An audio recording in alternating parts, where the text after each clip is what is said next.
ప్రేక్షకులకు నమస్కారం. శ్రీ పరాభవనామ సంవత్సర ఉగాది శుభాకాంక్షలు.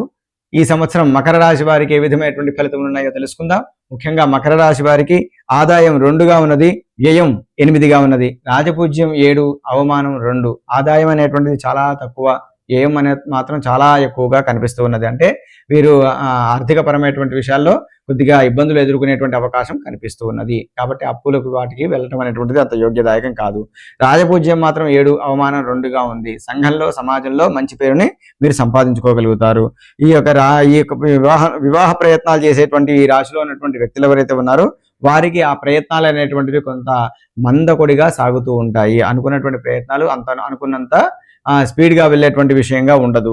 అంతేకాకుండా సంబంధాలు కుదిరే సమయానికి కొద్దిగా ఏదో ఒక ఆటంకంతో ఆగటం కానివ్వండి, ఈ విధమైనటువంటివి జరగవచ్చు, అడ్డంకులు రావచ్చు. దాంపత్య జీవితంలో కూడా జీవిత భాగస్వామితో కొద్దిగా మనస్పర్ధలు ఏర్పడేటువంటి అవకాశం ఉంటుంది. కాబట్టి ఈ విషయంలో సంయమనం పాటించండి. చిన్నపాటి అపార్థాలకు కూడా మీరు తావివ్వకుండా ఉండడం అనేటువంటిది చాలా మంచిది. సంతానపరమైనటువంటి విషయాలు చూసుకుంటే మిశ్రమమైనటువంటి యొక్క ఫలితాలు ఉంటాయి. ఏదో ఒక వైదిక పరమైనటువంటి సలహాలు తీసుకోవడం ద్వారానే సంతాన యోగం అనేటువంటిది కలిగే అవకాశం గోచరిస్తూ ఉన్నది. అంతేకాకుండా సంతానం కలిగినటువంటి వారికి సంతానం విషయంలో కొంత ఆందోళన, వారి ఆరోగ్య విషయంలో కానీ విద్య విషయంలో కానివ్వండి కొంత ఆందోళన ఏర్పడేటువంటి అవకాశం ఈ రాశి వారికి గోచరిస్తున్నది. ఆరోగ్యం పట్ల కూడా ఈ రాశి వారు అత్యంత జాగ్రత్తగా శ్రద్ధను వహించాల్సినటువంటి ఆవశ్యకత ఉన్నది. ముఖ్యంగా కంటికి సంబంధించినటువంటి సమస్యలు వచ్చేటువంటి అవకాశం ఉన్నది. కాబట్టి ఆ విషయంలో జాగ్రత్తలు తీసుకోండి. పాదాలకు సంబంధించినటువంటి ఇబ్బందులు కూడా ఈ యొక్క రాశి వారికి రావచ్చు. ముఖ్యంగా ఏంటంటే సరైన విశ్రాంతి అనేటువంటిది రాశి వారికి ఉండదు.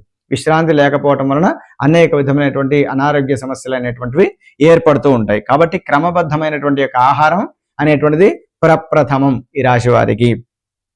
గృహ నిర్మాణ విషయాలు కొద్దిగా వివాదాలు చోటు చేసుకుంటాయి. గృహ క్రయంలో కానివ్వండి, నిర్మాణాల విషయంలో కానివ్వండి, గృహం కోసమని ఇచ్చిన డబ్బులు ఇరుక్కుపోవటం, లేదు అంటే నిర్మాణాదులు ఆగిపోవటం కానివ్వండి, ఇత్యాది విషయాలు ఏవైతే ఉంటాయో వీటిలో కొద్దిగా ఇబ్బందులు అనేటువంటివి ఏర్పడుతూ ఉంటాయి.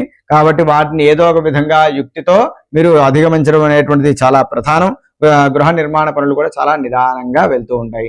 శత్రువులు అధికమవుతారు. బంధువులు కూడా కొన్ని మార్లు శత్రువులుగా మారేటువంటి అవకాశం ఉన్నది. విద్యార్థులు కూడా చాలా తీవ్రంగా శ్రమించాల్సినటువంటి పరిస్థితి ఉన్నది. ఎంత తీవ్రంగా శ్రమిస్తే అంత ఫలితాన్ని వీడు పొందేటువంటి అవకాశం గోచరిస్తూ ఉన్నది. ఉద్యోగస్తులకు కూడా పని ఒత్తిడి పెరుగుతుంది. ఒత్తిడి పెరిగినా తగినటువంటి గుర్తింపు అనేటువంటిది ఉండదు. తద్వారా కొద్దిగా మానసిక అశాంతి కూడా ఏర్పడేటువంటి అవకాశం ఉన్నది. సహోద్యోగులతో కూడా చిన్నపాటి ఇబ్బందులు, విభేదాలు తలెత్తవచ్చు. వాటిని సంయమనంతో మీరు ముందుకు వెళ్ళడం అనేటువంటిది చాలా ఉత్తమం. యుక్తితో తప్పించుకోండి.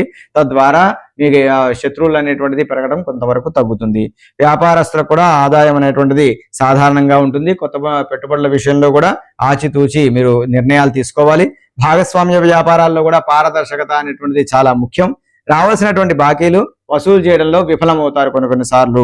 అంతేకాకుండా రాజకీయ రంగంలో ఉన్నటువంటి వారికి ప్రత్యర్థుల నుండి కూడా విమర్శలు అధికంగా వచ్చేటువంటి అవకాశం ఉన్నది.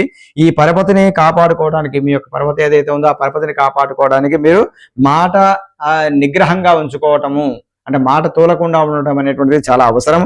ముఖ్యమైనటువంటి యొక్క నిర్ణయాలు తీసుకునేటప్పుడు మాత్రం అనుభవజ్ఞులు, అనుయాయులు ఎవరైతే ఉన్నారో వారిని తెలుసుకొని వారితో పాటు సంప్రదించిన తర్వాతనే నిర్ణయం తీసుకోవడం అనేటువంటిది ఉత్తమం. ఏ విషయంలోనైనా సరే అది ముఖ్యమైనప్పుడు. వివాహ ప్రయత్నాలు కూడా కొంత ఇబ్బందికరంగా సాగుతాయి. ఈ యొక్క విషయాలను కనుక పరిశీలిస్తే ఈ యొక్క మకర రాశి వారికి సంవత్సరం అంతా కూడా కొద్దిగా ఒడిదుడుకులతోనే గోచరిస్తూ ఉన్నది ఫలితం అంతా కూడా.